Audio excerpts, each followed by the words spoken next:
Um, there was an article in the Tribune yesterday about how the whole thing with time zones and not about daylight savings, but just the time zones got started. And it was about the railroads, because this was like 1880, 1850s, like that. So pre-Civil War. But what the time in each town would be whatever was high noon. And Mm, every town had their own like time zone basically. interesting. And the trains, and the same thing happened in England, which is how they came up with Greenwich Mean Time, because it was, I mean, you can just imagine it'd be completely chaotic. Yeah, right. And vendor and merchants couldn't tell their customers, if something was going to be delivered by train, when it would arrive. They couldn't even tell what day it would be there. Uh, Anyway, so they used to have annual conventions here in Chicago, actually, at a hotel that's since been torn down. But um, they used to have a convention, and every year it was an annual thing. They would all like set their clocks or something. I don't know, but they finally came up with the time zones and a standard time in every um, and they were originally not based on, the railroads came up with them. They were based on the railroad stations and where the stations were, and they weren't. But now they're more like state lines and rivers. geographic, yeah. Yeah, geographic things like that. So, but they weren't that way originally. But yeah, it was quite a thing when they instituted it. So, Hmm. thought that was interesting. Like, who knew, right? Yeah, right. And I guess that what happened in England, they instituted it in England. Of course, England is all on Greenwich Mean Time, which is now like a standard that everybody uses. But and at the time, France thought that was a pretty good idea, so they adopted it right away too for their trains. Although there was some pushback because it was English, and they were saying, well, why didn't you pick a town in France that was on the same meridian as Greenwich and call it that instead of Greenwich? But anyway, whatever. Pretty funny. I thought that was pretty funny. So this I is like your matching earrings and your brooch. yeah. Do you like that? Thank you. Yeah, I've had these a long time, but I dug them out of a drawer. I haven't worn them in ages, and I thought, you know what? Now that I have long hair, I can wear these long dangly earrings. But You'd be like Rita Coolidge. I don't know who that That's all right. is. Who's Rita Coolidge? Singer from the 70s. Oh, okay. I told you we finished up watching Ted She was Lasso. famous for her long Indian feather earrings. Oh, yes, yes, yes, yes, yes, of course, yes. Well, that's very, very 70s. But we finished watching Ted Lasso last night, and there's the episode where his niece gives him the tie-dyed T-shirt, and it's his name, Roy, red, orange, yellow. And he's embarrassed to wear it, but he wears it because he loves his niece and she loves him and she made it, so he wears it. and So and sweet. yeah, really sweet. And some guy says to him, he said, so you're off to protest the Vietnam War now, I see. I'm like, wait a minute, we wore those things besides protesting the Vietnam War. Come on. Anyway. No, pretty much that was it. Yeah, that was pretty much it, right? I was in high school then, so we were all, and they actually, when I was in high school, well, no, actually, that's not right. I wasn't. I graduated high school in '71, so but they abolished the dress code while I was in high school. That was a big deal. We had a big sit-in on the front lawn of the school to protest the dress code, and they finally abolished the dress code. But At before the then, school? huh? At the school? At the school, yeah, there What was a was, dress code. Girls had to wear skirts. Their skirts. what school was it? Well, I started high school in North Chicago High School, and of course that was a lot of military kids, and we were fairly conservative bunch.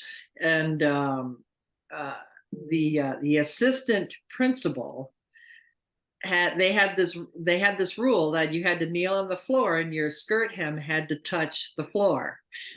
That's how long your skirt had to be. So otherwise you'd get sent home and you'd have to change your clothes. Then I went to and when I went to then I went to Lake Forest High School, and I mean you were expected to wear a skirt. Girls could not wear pants in school. They had to wear skirts or a dress, no pants. But then that's what's changed. They abolished any dress code at all. So after that, we all were wearing, it all kind of went to hell in a handbasket with, the dress codes, but jeans and whatnot, mini skirts and all those. What a rebel you are. I didn't sit in on the lawn. I was too busy doing what I was doing. I didn't have time for that stuff. Running around in your dress and your little black patent shoes. Yeah, that's right. Anyway, but no, they were public high schools. They weren't Catholic schools, but I never got the whole thing about the black patent leather shoes. I never heard that. And I went to Catholic school up until the time I went to high school. So. Well, I didn't mean because they were Catholic. I meant because that's what girls wore with their skirts and their If you went dresses. to Catholic school, you didn't wear patent leather shoes. You weren't supposed to. We typically wore uniforms and we wore saddle shoes, plaid skirts and white blouses and saddle shoes. Trying to think of the name of them. It's like Susie something. What's the name of them? The shoes. The black patent leather shoes. Yeah, but there's a name. Oh, you're talking. No, you're talking. Those weren't patent. They're like a little rounded toe with a strap across them. Yeah. What do they call those? Yeah, like Susie something or something like that. That's Susie. But yeah, no, I know what you mean. Yeah. I don't think it's Susie, but yeah, they do have a name. You're right. But no, we didn't wear those. Something. I can't remember what they're called. We'll remember when we're not trying to think of it. If somebody knows what we're talking about, put it in the comments and we'll then we'll know. And but yeah, no, we wore saddle shoes. In fact, when I was in grade school, the first time my dad was stationed at Great Lakes, I went to Woodlands Academy that was run by the Sisters of the Sacred Heart, which now I think do they still operate the school up here by Loyola, the Thomas Hardy Prep? I think that's I don't know. Yeah, I think so. Anyway, I went to Woodlands in Lake Forest, run by the Sisters of the Sacred Heart, and we couldn't have just any saddle shoes. Oh no, we had to go to the Lake Forest Bootery in downtown Lake Forest and get saddle shoes that had a navy blue saddle. Mary Jane's. Mary Jane's, that's it. But we had to have saddle shoes that had a navy blue saddle, and the only place they were available was at the Lake Forest Bootery. But those uniforms were great because we had a white blouse, but the white blouse was like a one-piece thing that was also a slip. So that it was like a one piece, it was a dress basically. Yeah. Really. But and then our plaid skirt went over it, and that way our blouses never pulled up and out of our skirts. We were always looked neat and tidy. And then we had little red sweaters. I was in lower grades, so our sweaters were red, and the upper grades had navy blue sweaters with their plaid skirts.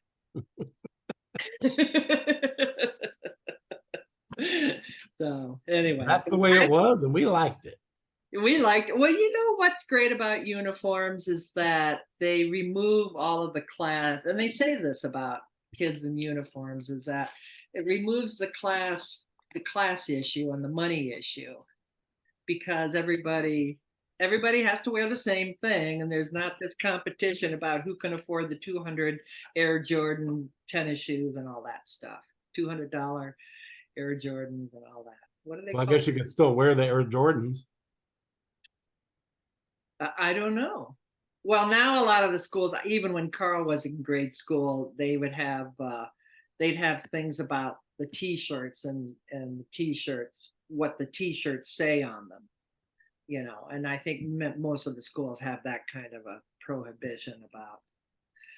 But I noticed that a lot of the public schools they have you wear a white shirt and like a khaki or a navy, you know, black Mhm. pants. It's not a uniform per se where we had to buy our uniform from a specific place, you know, for that Mhm. specific uniform. It's not, but it's a uniform in the sense that it's a uniform look and it's a dark.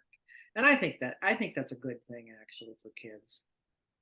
But you know, I'm not exactly a clothes horse either. So, I'm probably the wrong person to ask about this stuff. Anyway, so Well, what's up with you? there is the class thing, but there's also the absence of expression, you know. Uh-huh. So yeah, I don't know. Although somehow they seem to express themselves regardless, right? Well, yeah, maybe they have to find ways then. Yeah. What about you? Did you have uniforms at all or No, any? we never had uniforms. Yeah. Um, yeah, the only schools that around us that had uniforms were Catholic schools, and there's only a couple of those. Yeah. Yeah. Um, Just that some of the Chicago public schools, I've noticed the kids are wear, you know, it's not a uniform per se, like I said, but it is yeah. um, a unified look. So they clearly have some sort of a dress code around that, which Yeah. probably solves a lot of problems for the teachers because the whole thing about having some sort of censorship of what it says on your t-shirt, that really can get into a really gray area pretty quickly, I think, Mhm. Yeah. you know. Yeah, So and actually even the not all the Catholic schools had uniform. The couple that I know that did were the boarding schools. There was a boys one and a girls one. Now that it's all one, but there was a Catholic girls school and boys school that were boarding schools, and they had uniform. I don't even think Montecasino was like the non-boarding school one, and I don't think they had uh yeah uniforms. yeah Yeah. uniforms, but the Yeah, not all boarding the schools. Catholic schools, not all the Catholic schools I attended had uniforms, but Yeah. Woodlands actually was a boarding school at the time. I don't think it is anymore, but Which one? Woodlands, the Oh, Sisters of the Sacred Heart up in Lake okay. Forest. It was a boarding school at the time, but I'm pretty sure that that's no longer the case. And of course, now Barrett College is gone. That was on the same campus, Barrett, Right. which I think was a great loss, actually. But Yeah. you know, when you Didn't who didn't Lake Forest buy it? I mean, Lake Forest College. Did somebody buy it and just incorporate it, or did they shut You it know down? what?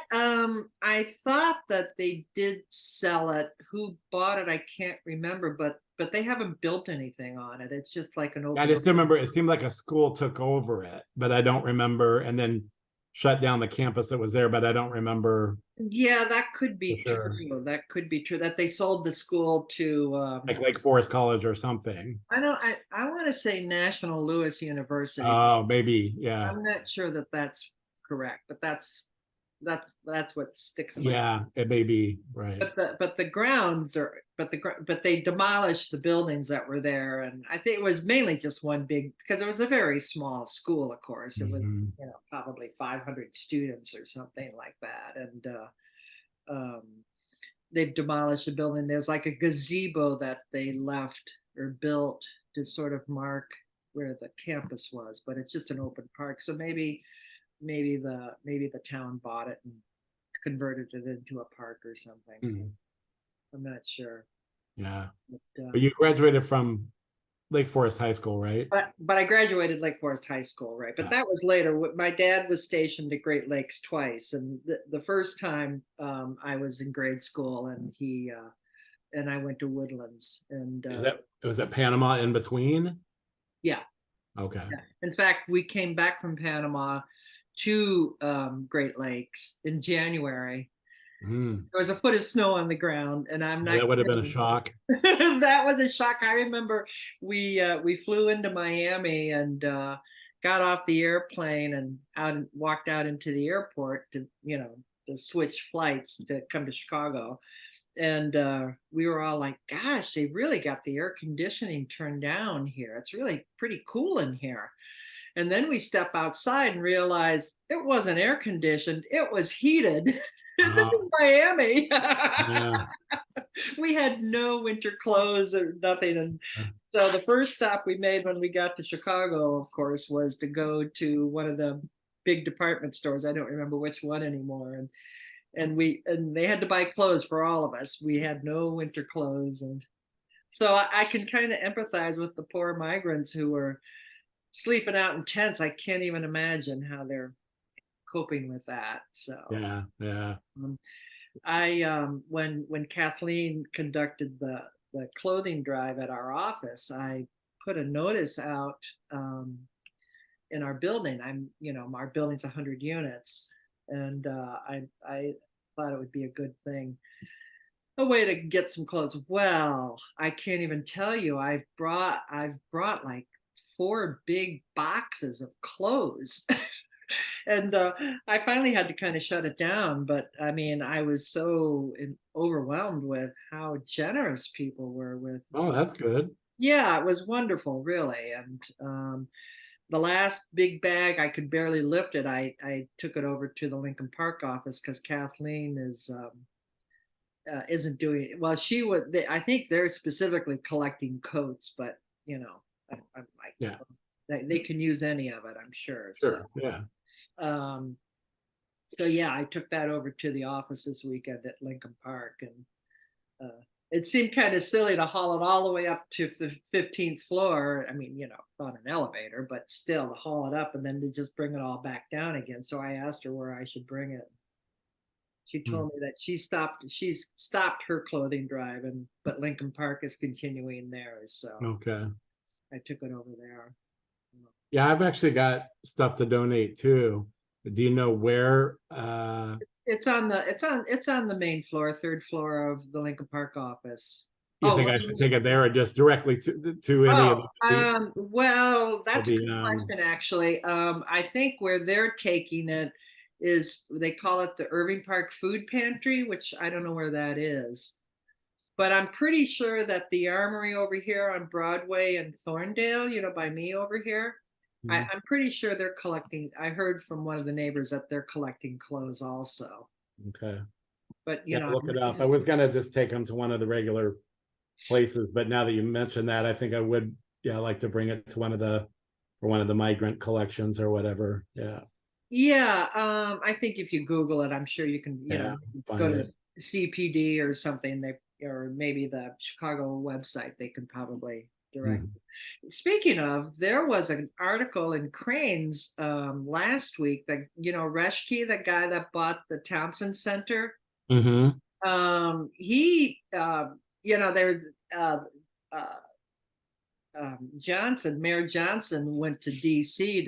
to solicit money from the government to help manage, because they need money to deal with this with the migrants. And he asked for $5 billion, which, yeah, good luck with that. But I'm sure it's needed.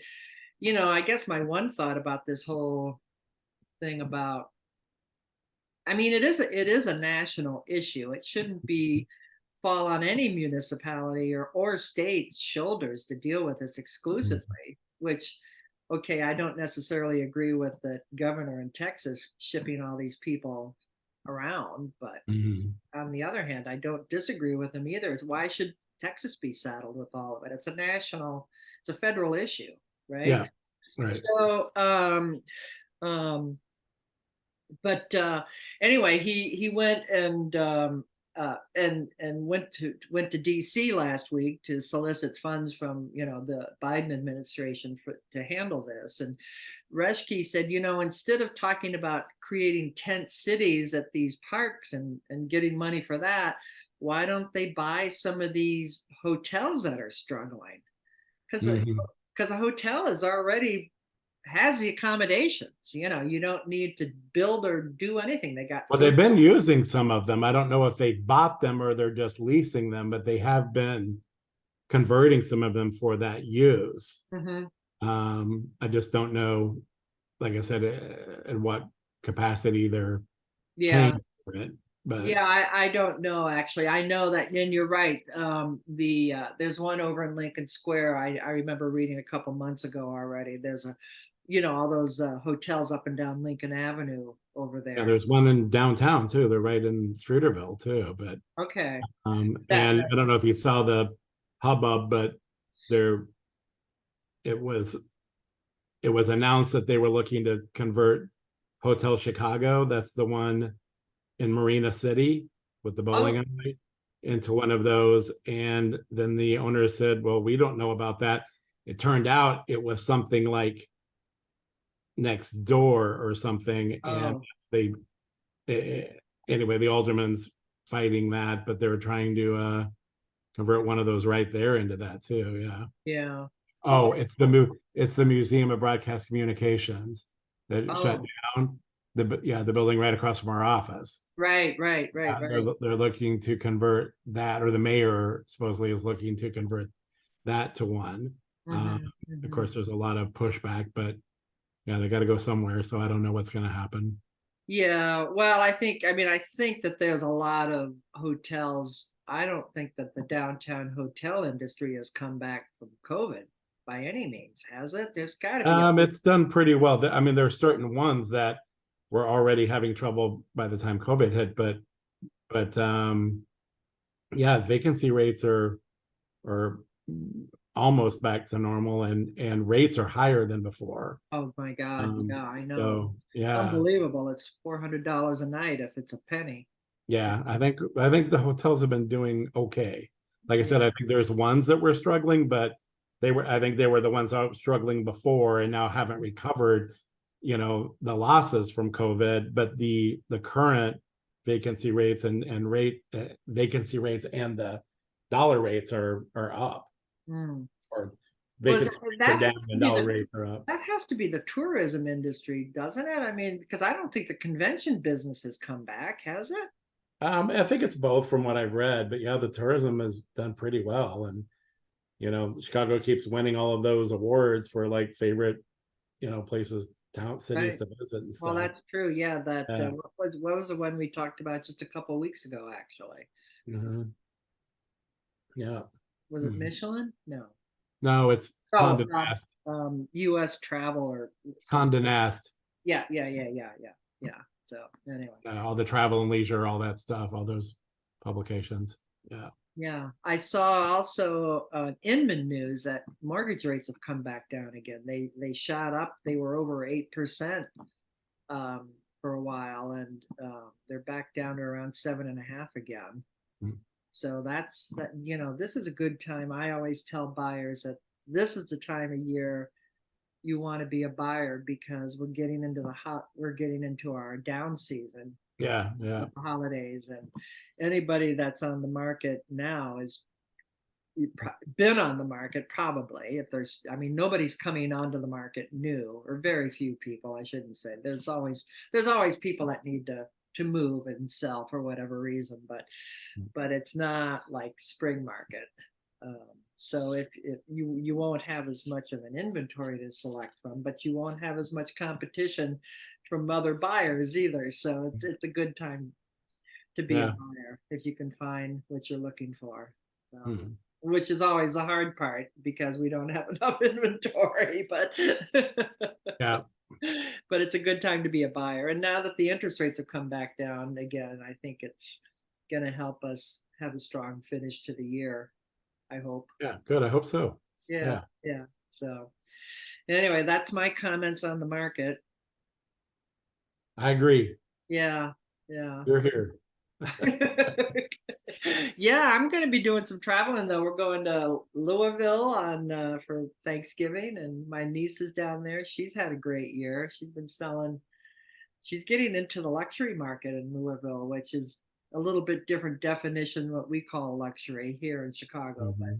But good for her. She's had a good Yeah, year. that's great.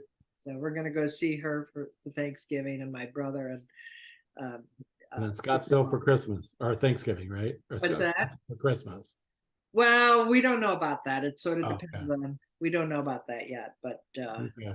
yeah, you guys should come out to Arizona and we'll do Christmas. Well, we would actually fly Christmas Day because of church and choir and stuff. Mm.